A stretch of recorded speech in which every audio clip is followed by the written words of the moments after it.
राष्ट्रपिता महात्मा गांधी ने 1927 में कहा था, वंदे मातरम हमारे सामने पूरे भारत की ऐसी तस्वीर प्रस्तुत करता है जो अविभाज्य है। लेकिन गांधी के इस कथन के करीब 100 वर्ष के बाद 2026 में यही वंदे मातरम राजनीतिक विभाजन का मुद्दा बन गया है।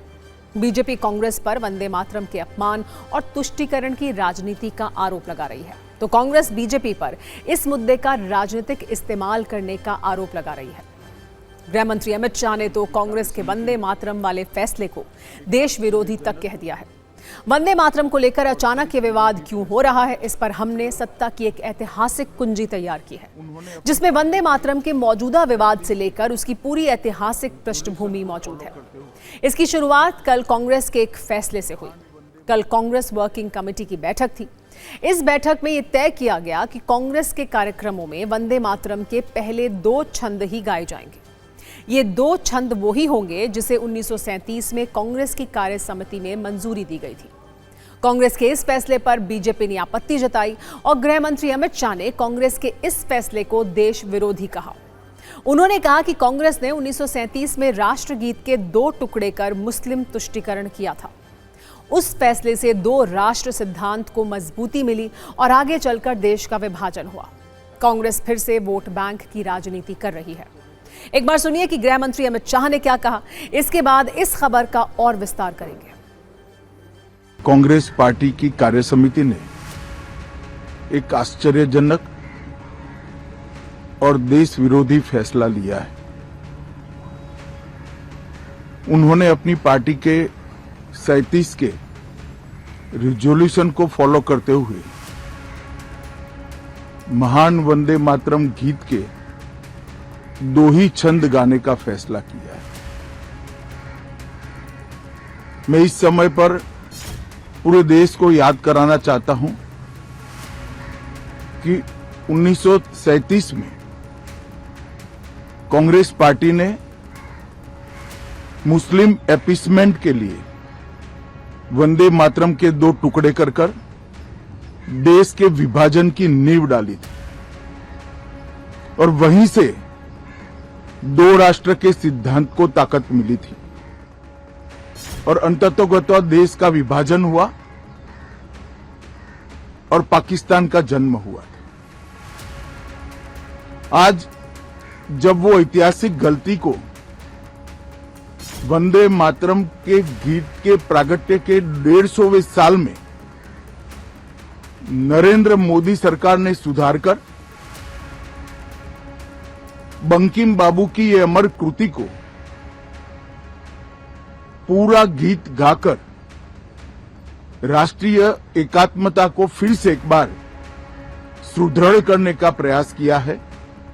मैं देश की जनता को अपील करना चाहता हूं कि एक बार इस देश ने गलती करी थी वंदे मातरम के 2 टुकड़े होने देने की और एक गलती के गंभीर परिणाम हमने भुगते हैं। अब देश की जनता एकजुट हो और कांग्रेस पार्टी के इस फैसले के खिलाफ आवाज बुलंद करे कि अब इस देश में तुष्टीकरण की राजनीति नहीं चलेगी। ये आजाद देश है। आजादी के 80 साल के बाद 1937 में जो फैसला कांग्रेस ने किया था, जिसको नरेंद्र मोदी जी ने सुधारा है, उसके सामने का कोई विरोध इस देश की जनता नहीं सहन करेगी। दरअसल 31 जनवरी 2026 को गृह मंत्रालय ने एक नोटिफिकेशन जारी किया, जिसमें वंदे मातरम के पूरे 6 छंदों को आधिकारिक संस्करण बताया गया है। आदेश के मुताबिक जब राष्ट्रगीत गाया जाए तो आधिकारिक यानी पूरा संस्करण गाया जाना चाहिए। इसके बाद संसद के मॉनसून सत्र में एक कानून आया, जिसमें तय हुआ कि वंदे मातरम को राष्ट्रगान की तरह सम्मान मिलेगा। इसके अपमान पर वैसी ही सजा होगी। इस बार जब लाल किले की प्राचीर से पीएम मोदी ने झंडा फहराया तो वहां पहली बार पूरा वंदे मातरम गाया गया। इसके कुछ देर बाद ही कांग्रेस दफ्तर में झंडारोहण की एक तस्वीर वायरल हुई, जिसमें वंदे मातरम के दौरान सोनिया गांधी हाथों के इशारे से कुछ कह रही थी। बीजेपी ने आरोप लगाया कि सोनिया गांधी वंदे मातरम को बीच में रोक रही थी। कांग्रेस ने इससे इनकार किया और दावा किया कि वो अध्यक्ष खड़गे के लिए कुर्सी मंगा रही थी। हालांकि 4 दिन बाद कांग्रेस ने फैसला लिया कि वंदे मातरम के सिर्फ शुरुआत के 2 छंद गाए जाएंगे। कांग्रेस कह रही है कि वो 1937 में कांग्रेस कार्य समिति में लिए गए उसी फैसले पर चल रही है जिसे महात्मा गांधी, जवाहरलाल नेहरू और सरदार वल्लभ भाई पटेल ने भी माना था। अब थोड़ा और पीछे चलते हैं और वंदे मातरम की रचना और इतिहास को समझते हैं। दरअसल 1870 और 80 के दशक में अंग्रेजों ने सरकारी समारोह में गॉड सेव द क्वीन गीत गाना अनिवार्य कर दिया था। तब अंग्रेजों की इस आदेश से बंकिम चंद्र चटर्जी को बहुत ठेस पहुंची। इसी के विरोध में उन्होंने 1875 में गॉड सेव द क्वीन के विकल्प के तौर पर वंदे मातरम गीत लिखा, जो संस्कृत और बांग्ला में था। सरकारी रिकॉर्ड के अनुसार 7 नवंबर 1875 को वंदे मातरम की रचना हुई थी। वंदे मातरम में कुल 6 छंद हैं। पहले 2 छंद मातृभूमि की सुंदरता, नदियों, फलों, हरी भरी फसलों और ठंडी हवाओं का वर्णन करते हैं। बाकी के 4 छंदों में देवी देवताओं और धार्मिक प्रतीकों का उल्लेख है। पहली बार इसे साहित्यिक पत्रिका बंग दर्शन में प्रकाशित किया गया था। बाद में 1882 में बंकिम चंद्र चटर्जी ने अपने प्रसिद्ध उपन्यास आनंद मठ में वंदे मातरम को शामिल किया गया। यहाँ आनंद मठ की पृष्ठभूमि समझना भी जरूरी है। इसका कथानक बंगाल में सन्यासी विद्रोह से प्रेरित था, जिसमें सन्यासियों के समूहों का ईस्ट इंडिया कंपनी की सत्ता और उसकी नीतियों से टकराव हुआ था। नोट करने वाली बात यह भी है कि वर्ष 1896 में कलकत्ता में भारतीय राष्ट्रीय कांग्रेस के अधिवेशन में रविंद्रनाथ टैगोर ने वंदे मातरम गाया भी था। वंदे मातरम की यात्रा में 1905 की चर्चा हमेशा होती है। इसी वर्ष अंग्रेजों ने बंगाल का विभाजन किया था, जिसके खिलाफ पूरे बंगाल में आंदोलन हुआ। विदेशी सामान के बहिष्कार और स्वदेशी अपनाने का अभियान चला। अक्टूबर 1905 में उत्तर कोलकाता में बाकायदा वंदे मातरम संप्रदाय बनाया गया। इस संगठन के सदस्य हर रविवार प्रभात फेरियां निकालते थे, वंदे मातरम गाते थे और मातृभूमि और स्वदेशी आंदोलन के लिए लोगों से सहयोग जुटाते थे। रविंद्रनाथ टैगोर भी कई बार इन प्रभात फेरियों में शामिल हुए। धीरे धीरे वंदे मातरम स्वतंत्रता सेनानियों की जुबान पर चढ़ गया। एक तरफ वंदे मातरम स्वतंत्रता सेनानियों का नारा बन गया, तो दूसरी तरफ मुस्लिम लीग और कांग्रेस के कुछ मुस्लिम नेताओं ने इसका विरोध शुरू कर दिया। मुस्लिम नेताओं का तर्क था कि इसमें मूर्ति पूजा और भारत नमन किया जा रहा है, जो इस्लाम के खिलाफ है। इसके अलावा आनंद मठ में इस गीत का इस्तेमाल उस हिस्से में किया गया था जहां मुस्लिम जमींदारों के खिलाफ सन्यासी विद्रोह की बात की गई है। इसके कारण उस दौर के कुछ मुस्लिम नेताओं ने इसका विरोध किया। ये विरोध धीरे धीरे इतना बढ़ गया कि दिसंबर 1923 के काकीनाडा कांग्रेस अधिवेशन में जब वंदे मातरम गाया जा रहा था, तो तत्कालीन कांग्रेस अध्यक्ष मोहम्मद अली जौहर ने मंच से इसका विरोध किया। हालांकि उनके विरोध के बाद भी ये पूरा गाया गया। 1937 में वंदे मातरम पर हिंदू मुस्लिम टकराव रोकने के लिए पंडित नेहरू की अगुवाई में एक समिति बनाई गई, जिसमें मौलाना अबुल कलाम आजाद भी थे। तब अबुल कलाम आजाद ने इस गीत को पढ़ा और बताया। इसके शुरुआती 2 पद इस्लाम विरोधी नहीं है, क्योंकि उनमें मातृभूमि की बात है, लेकिन 2 पदों के बाद हिंदू देवी देवताओं का जिक्र है। नेहरू आर्काइव में रिकॉर्ड के मुताबिक अक्टूबर 1937 में कांग्रेस वर्किंग कमेटी की बैठक हुई। इस बैठक में महात्मा गांधी, जवाहरलाल नेहरू, सरदार वल्लभ भाई पटेल, सुभाष चंद्र बोस और मौलाना अबुल कलाम आजाद मौजूद थे। इस बैठक में यह फैसला लिया गया कि राष्ट्रीय और सार्वजनिक सभाओं में वंदे मातरम के केवल पहले 2 छंद ही गाए जाएंगे।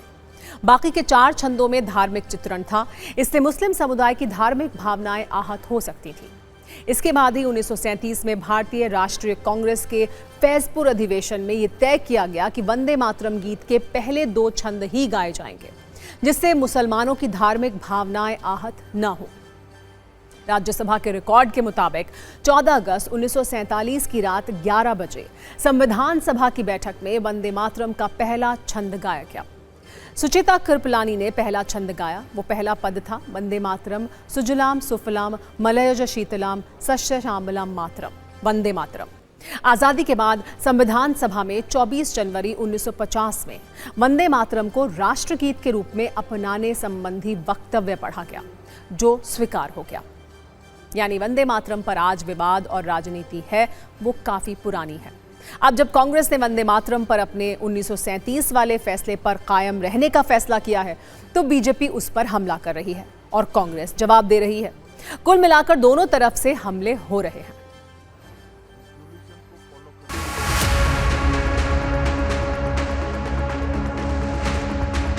अंबेडकर साहब से भी बड़े हो गए, कॉन्स्टिट्यूएंट असेंबली में पूरे देश की हर विचारधारा का व्यक्ति मौजूद था। जब ये 2 स्टैंजास की बात वहां भी रेटिफाई हुई थी, वहां भी उसका अनुमोदन हुआ था वंदे मातरम। 20 दिन तक दूम दबा के संसद से भागा हुआ आदमी आज अपने आप को सरदार पटेल से बड़ा बताने लग गया। हम इनकी सुने या सरदार पटेल की सुने, बता दीजिए आप हमें। हम कॉन्स्टिट्यूएंट असेंबली की सुने या अमित शाह की सुने? क्या एक परिवार देश के संविधान, देश की संसद, इन सब से ऊपर है क्या? आखिर कांग्रेस चाहती क्या है? उस समय देश के 2 टुकड़े किए थे, आज क्या मंसूबे पाले बैठे हैं? कांग्रेस का राष्ट्र विरोधी चेहरा एक बार फिर सामने आया। उनको देश का संविधान मालूम नहीं, वंदे मातरम मालूम नहीं। जो 6 छंद है वंदे मातरम के, वो अमित शाह और मोदी जी ने गाकर दिखाए तो अच्छा रहेगा, सामने आकर, पब्लिक के सामने आकर, विदाउट टेलीप्रॉम्प्टर। 2 छंद को ही संविधान ने स्वीकारा है। सभी भाईचारा के रूप में रहें, आपसदारी से खुशहाल रहें, ये तो एक पैगाम है। इसको राष्ट्र के सभी जो तुल नागरिकों को सम्मान करना चाहिए। संसद में बहुत से कानून हुए हैं। संसद में एक कानून है कि धर्म के आधार पे किसी के ऊपर आपको द्वेष नहीं करना चाहिए, लेकिन इस भारतीय जनता पार्टी और आरएसएस की जो सरकार है, जहाँ पे उनके लोग हैं, चाहे कोई भी स्टेट हो या पूरे देश में हो, यहाँ पे इक्वालिटी के नाम की चीज़ नहीं बची। देखिए, बीजेपी जब भी बैकफुट पे होती है ना, तो ये कांग्रेस अपना मुंह खोलती है और बीजेपी को छक्का मारने का मौका दे देती है। अब देश में कानून पारित हो गया है, कानून पारित हो गया तो सबको फॉलो करना होगा। सीडब्ल्यूसी कौन है? कोई कॉन्स्टिट्यूशनल बॉडी है, संसद के कानून को जो पलटेगी। सत्ता में आगे बढ़ते हैं और बात करते हैं पड़ोसी देश पाकिस्तान की, जिसको एक साथ 2 कूटनीतिक करंट लगे हैं। एक तरफ जहां दिल्ली में शहबाज मुनीर की बुलडोजर बेइज्जती हुई है, वहीं कश्मीर पर पाकिस्तान को अमेरिका ने जोर का झटका दिया है, जिसने पाकिस्तान का कश्मीर वाला दर्द बढ़ा दिया है। भारत में अमेरिकी राजदूत सर्जियो गोर ने कश्मीर यात्रा के दौरान जम्मू कश्मीर को भारत का अहम हिस्सा बताया। इस बयान से इस्लामाबाद में बैठे शहबाज शरीफ और आसिम मुनीर बहुत परेशान हैं, जिसकी पूरी कहानी आपको बताएंगे। लेकिन पहले दिल्ली में पाकिस्तान से लिए गए बुलडोजर वाले बदले की बात करते हैं। इन तस्वीरों को देखिए। तोड़फोड़ और अतिक्रमण हटाने की ये तस्वीरें किसी सामान्य इलाके की नहीं हैं। ये दिल्ली के वीवीआईपी इलाके चाणक्यपुरी के शांति पथ से आई हैं, जहां पाकिस्तान हाई कमीशन है। वहां शहबाज और मुनीर की इज्जत भारतीय बुलडोजर के नीचे आ गई। ये पाकिस्तान से बदला है क्योंकि इसकी शुरुआत पाकिस्तान ने की थी, जब 2 दिन पहले इस्लामाबाद में भारतीय हाई कमीशन के बाहर लगाए गए बैरिकेड और पार्किंग पोल हटाए गए, जिसके बाद दिल्ली में एक्शन शुरू हुआ। पाकिस्तान हाई कमीशन के बाहर बुलडोजर चला, यहां लगाए गए बैरिकेड, फेंसिंग और वीजा सेक्शन के पास बनाए गए लाइन मैनेजमेंट बैरियर हटा दिए गए। इस बुलडोजर एक्शन के बाद पाकिस्तान हाई कमीशन के बाहर मलबा बिखरा दिखा। तस्वीरों में टूटी रेलिंग, गेट, लोहे के फ्रेम, ईंट और कंक्रीट के टुकड़े बिखरे हुए दिखाई दिए। बाहरी हिस्से की सफेद मेटल फेंसिंग भी हटा दी गई। तोड़फोड़ के बाद वीजा सेक्शन के सर्विस काउंटर दिखाई दे रहे थे। वहां विंडो 1 पाकिस्तान पासपोर्ट ओनली और window 5 collection of visa applicants जैसे बोर्ड लगे थे। इस मामले में अभी तक कोई आधिकारिक बयान नहीं आया है। हालांकि अधिकारियों के मुताबिक हटाए गए ढांचे हाई कमीशन की तय सीमा से बाहर बने थे। हाई कमीशन की मेन बिल्डिंग पर कोई कार्रवाई नहीं की गई है। पाकिस्तानी हाई कमीशन का गेट भी पूरी तरह सुरक्षित है। भारत पाकिस्तान के बीच कूटनीतिक रिश्ते फिलहाल न के बराबर हैं। पहलगाम हमले के बाद वीजा नियमों को काफी सख्त कर दिया गया है। वहीं दोनों देश के हाई कमीशन सीमित स्टाफ के साथ काम कर रहे हैं। इसके बाद भी पाकिस्तान कोई ना कोई ऐसी हरकत कर देता है जिससे तनाव बढ़े।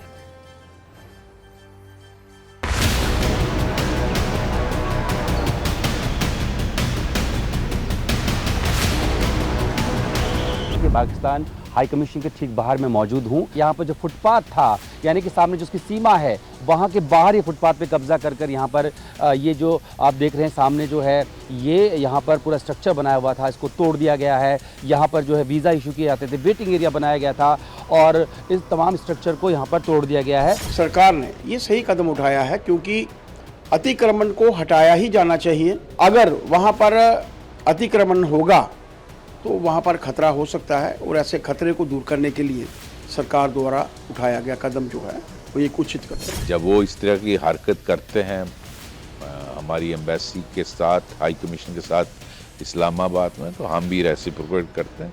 इसमें मुझे लगता है बहुत ज़्यादा इसको सिग्निफिकेंस देने की ज़रूरत नहीं है। आई थिंक जो उन्होंने किया हमने भी किया। हिंदुस्तान ने किया है, ये टिट फॉर टैट एक्शन है कि पाकिस्तान जिस हिसाब से करता है उस हिसाब से हिंदुस्तान भी करेगा, ताकि उनको पता लगे कि हिंदुस्तान ऐसी चीज़ों को ये अपने जो अलाउ नहीं करेगा। पाकिस्तान की इन सब हरकतों के पीछे उसका कश्मीर वाला दर्द है। पाकिस्तान वर्षों से जम्मू कश्मीर पर झूठा फैलाता रहा है, इस मुद्दे को अंतर्राष्ट्रीय मंचों पर हवा देने की कोशिश करता रहा है, लेकिन हर बार उसके हिस्से में बेइज्जती ही आई है। इस बार भी ऐसा ही हुआ। जिस कश्मीर को पाकिस्तान अंतर्राष्ट्रीय मंचों पर विवादित क्षेत्र बताने में लगा रहा है, अमेरिका के राजदूत ने उसे भारत का अहम हिस्सा बताया, जिससे पाकिस्तान को काफी तकलीफ हुई है। अमेरिकी राजदूत सर्जियो गोर कश्मीर दौरे पर पहुंचे तो शिकारा का आनंद लिया, जिसकी तस्वीरें पाकिस्तान को किसी तीर की तरह चुभी हैं। इससे परेशान शहबाज शरीफ सरकार ने अमेरिका के राजनयिक से जवाब मांगा है। जिस कश्मीर के अवैध कब्जा करने का सपना पाकिस्तानी सेना वर्षों से देख रही है, उस पर अमेरिका का ऐसा स्टैंड देखकर पाकिस्तान का परेशान होना लाजमी है। इसलिए पाकिस्तान ने सर्जियो गोर के बयान पर आपत्ति जताई, अमेरिकी राजनयिक को जवाब देने के लिए तलब किया। उनके सामने कश्मीर को लेकर यूएनएससी का रोना रोया। गोर के बयान को अंतर्राष्ट्रीय कानून के विपरीत बताया।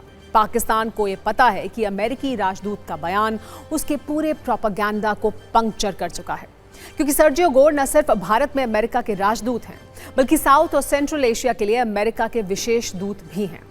उन्हें राष्ट्रपति ट्रंप का बेहद करीबी माना जाता है, इसलिए कूटनीति के जानकार इसे कश्मीर पर अमेरिकी नीति से जोड़कर देख रहे हैं, जो भारत के लिहाज से बड़ी कूटनीतिक जीत है।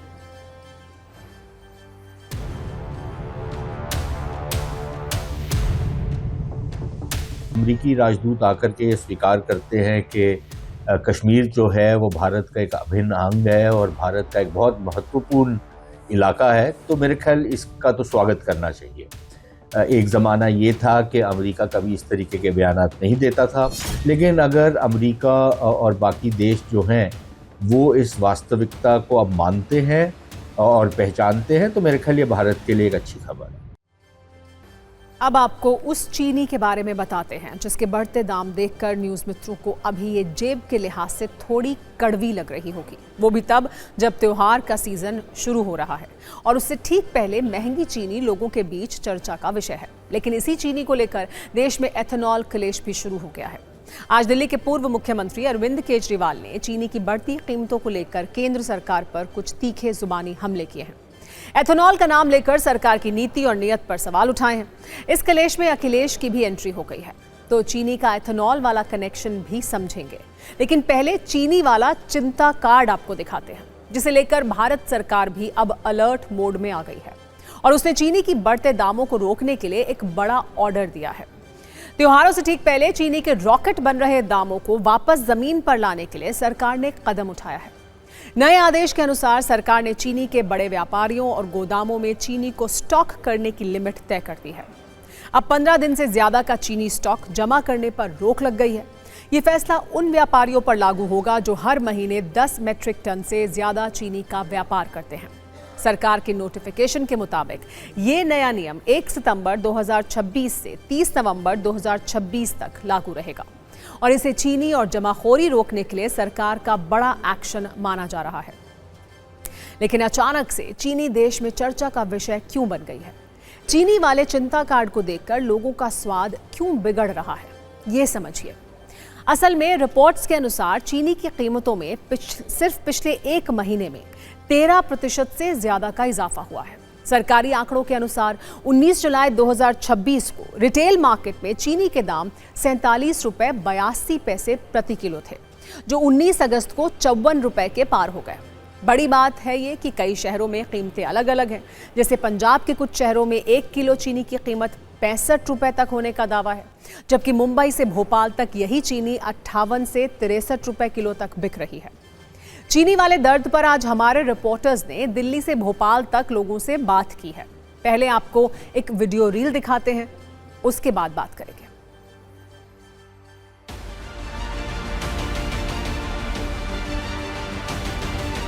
त्योहारी सीजन शुरू होने से ठीक पहले रोजाना इस्तेमाल होने वाली ज़रूरी चीज़ों की कीमतों में लगातार हो रही बढ़ोतरी ने आम लोगों के बजट पर काफ़ी असर डालना शुरू कर दिया है। इसमें सबसे नंबर 1 पर है चीनी, जो कि जायकों में मिठास घोलती है। लेकिन चीनी की कीमतों में हुए इजाफे ने कहीं ना कहीं लोगों की चिंताएं बढ़ा दी हैं, क्योंकि त्योहारी सीजन शुरू होने वाला है।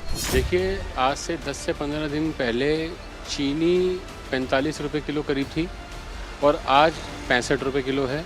ये हम होलसेलर हैं जो 65 रुपये बेच रहे हैं। हमारे को ऐसा सुनने में आ रहा है कि अभी चीनी में कम से कम 5 से 7 रुपये किलो की तेज़ी और आनी है। रसोई में बहुत असर पड़ेगा, खाने पीने में बहुत ज़्यादा असर पड़ेगा। अब कैसे करेंगे, त्योहार आ रहे हैं। इसका सारा ही घर पे बजट पड़ेगा असर।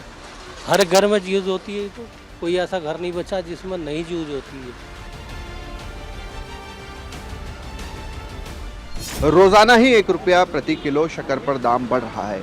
18 दिनों में 18 रुपये शक्कर का दाम बढ़ा है और अब 61 रुपये तक ये दाम पहुंच भी गया है। हम भोपाल के पुराने भोपाल में हैं। यहाँ पर होलसेल की बड़ी बड़ी दुकानें हैं और बड़े शक्कर व्यापारी भी हमारे साथ मौजूद हैं, उनसे भी बातचीत करते हैं। गवर्नमेंट ने जो स्टॉक सीमा लागू करी है पूरे देश के दुकानदारों के लिए, मिलरों के लिए और उद्योगपतियों के लिए, वो स्टॉक सीमा बहुत ज़्यादा है। 4000 कुंटल की स्टॉक सीमा है। ग्राहक तो बेचारा मजबूर है, क्या करे। वो जो आधा किलो 1 किलो लेता था वो 20 रुपये की लेने लगा, 15 रुपये की लेने लगा, मगर काम चल रहा है। अब हम आपको ये समझाते हैं कि आखिर चीनी की कीमतों के बीच एथेनॉल क्लेश वाली बहस क्यों शुरू हो गई है। चीनी के बढ़ते दामों के पीछे एथेनॉल को क्यों वजह बताया जा रहा है। असल में देश के अंदर गन्ने का इस्तेमाल चीनी बनाने के लिए भी किया जाता है और एथेनॉल को बनाने में भी इसका प्रयोग होता है। अब विपक्ष का आरोप यह है कि सरकार ने ज्यादा गन्ना एथेनॉल बनाने में भेज दिया, जिसकी वजह से देश में चीनी का उत्पादन कम हो गया। मतलब विपक्ष का तर्क यह है कि चीनी का प्रोडक्शन कम होने से इसकी कीमतों में इजाफा हो गया। विपक्ष का कटाक्ष ये है कि सरकार ने कच्चे तेल के आयात पर जो डॉलर बचाए, अब वही डॉलर चीनी के आयात पर खर्च होंगे। आज केजरीवाल ने इसे लेकर एक वीडियो जारी किया। साथ ही अखिलेश यादव ने भी केंद्र सरकार पर करप्शन वाला हमला बोल दिया है।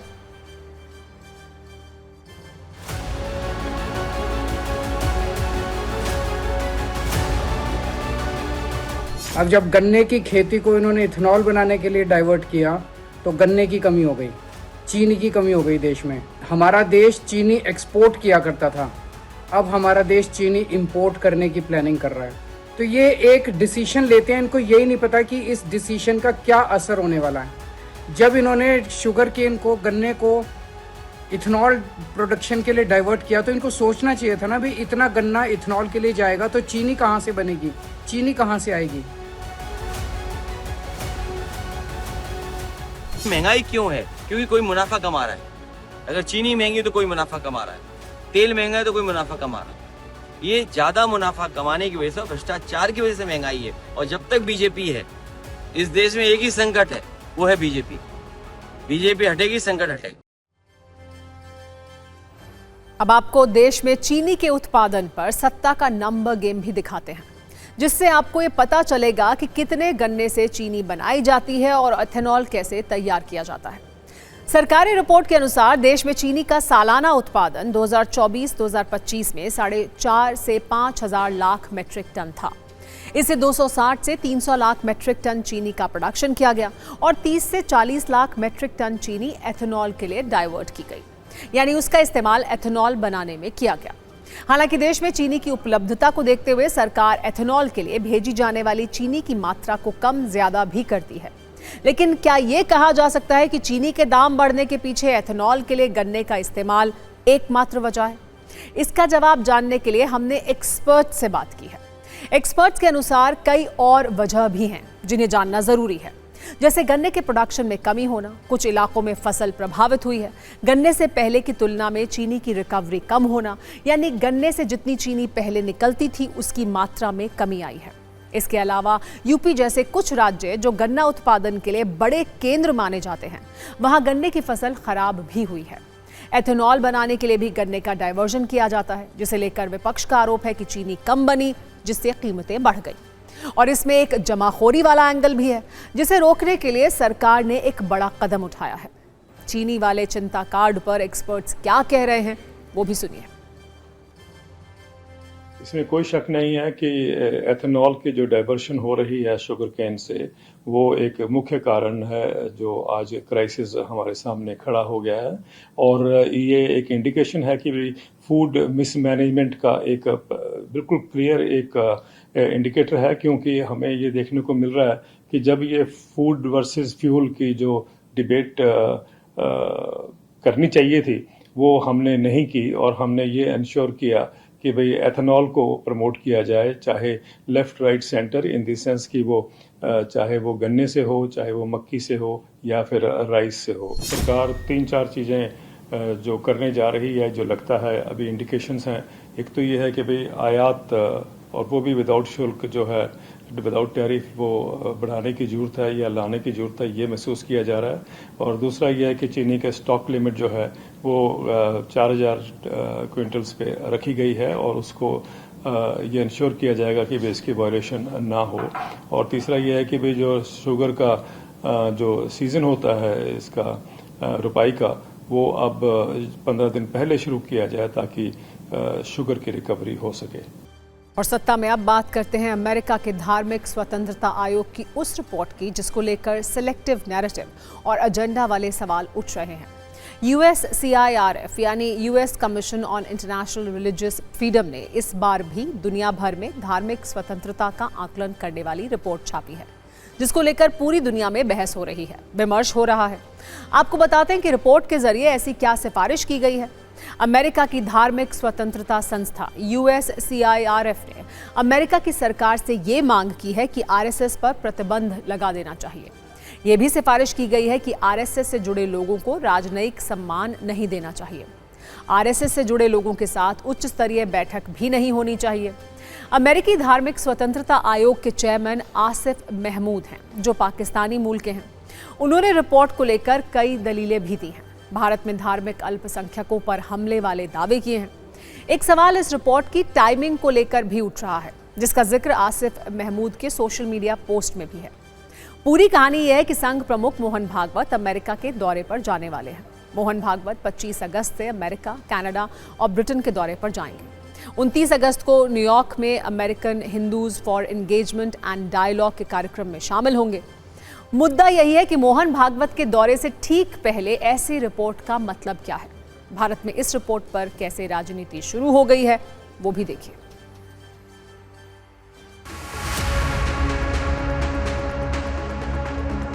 और उनका ये इस तरह का दुराग्रहपूर्ण दुष्प्रचार न भारत पर असर कर पाया है, न हिंदुस्तान पर असर कर पाया है, न हिंदुस्तान की जो राष्ट्रवादी संस्थाएं हैं उस पर असर कर पाया। इसीलिए इस तरह का प्रयोग और संयोग चलता रहता है उनका। जो उन्होंने बहुत अच्छा निर्णय लिया है कि इनको भी समझने दो कि ये द्वेषपूर्ण जो वातावरण करने का काम करते हैं और भाषा का जो इस्तेमाल करते हैं, उसके खिलाफ पूरी दुनिया है, ये साबित हो रहा है।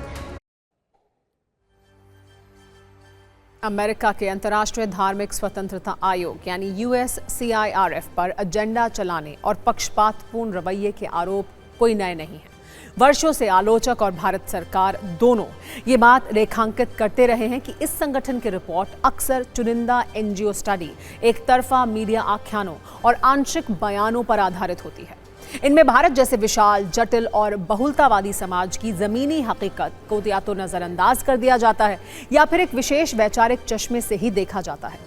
उदाहरण के लिए आयोग की हाल में आई वार्षिक रिपोर्ट में भारत को कंट्री ऑफ पर्टिकुलर कंसर्न घोषित किया गया था, जो सच्चाई से कोसों दूर था।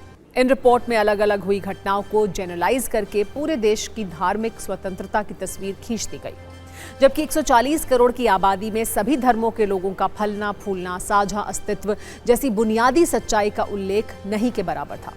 भारत सरकार ने बार बार कहा है कि USCIRF एक पक्षपातपूर्ण और राजनीतिक एजेंडा चलाने वाला संगठन है। विदेश मंत्रालय के प्रवक्ता ने 2025 और 2026 की रिपोर्ट पर प्रतिक्रिया देते हुए इन्हें विकृत और चुनिंदा तस्वीर बताया था। जाहिर है इस आयोग की अपनी विश्वसनीयता संदेह के घेरे में है, लेकिन इसके एक कदम से अमेरिका से भारत तक सियासी आग लग गई है।